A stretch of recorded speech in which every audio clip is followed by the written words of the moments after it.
What's good, everybody? It's your man, the myth, the legend, the voice, bringing you this week's Time Out. This is where we take a step back and assess the game of life, looking to God for strategies to bring us true success. This week's thought: one-day contract.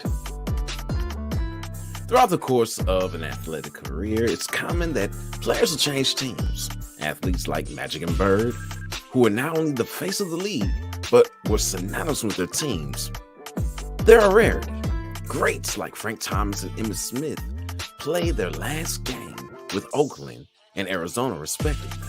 They signed a one-day contract to retire with the teams they built their careers with. To sign a one-day contract means there were probably some hurt feelings and offenses that were put aside to make this happen.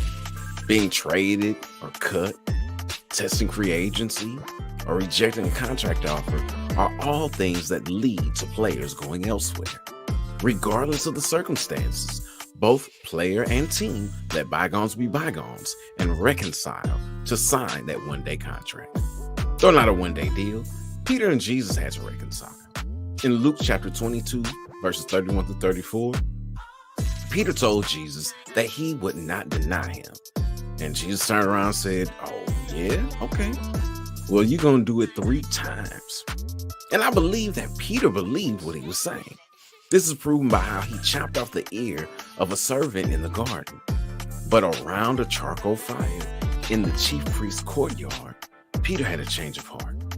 Accused of many, including a relative of the man whose ear he lopped off, Peter denied Christ 3 times. As the rooster crowed, Jesus looked at him. This means that Peter was denying Jesus in his very presence. And maybe that's why he did it. He saw the dire state of his master.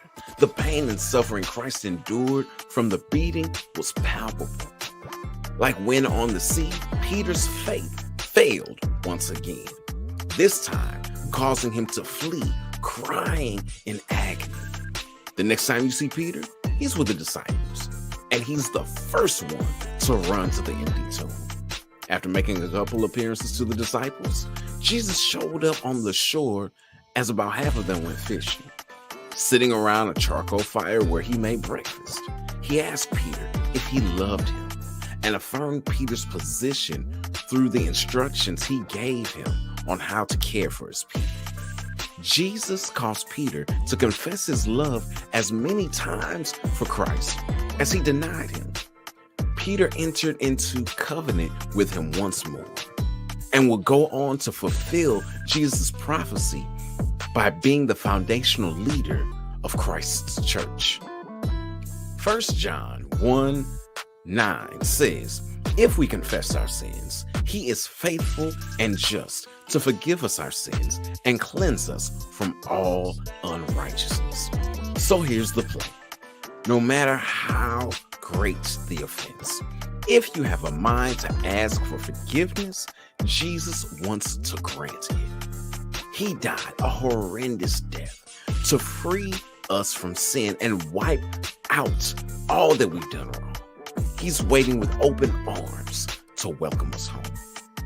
It's your man, the myth, the legend, the voice, with this week's Time Out. All right, time to get back in the game of life. Until next week, ready, break.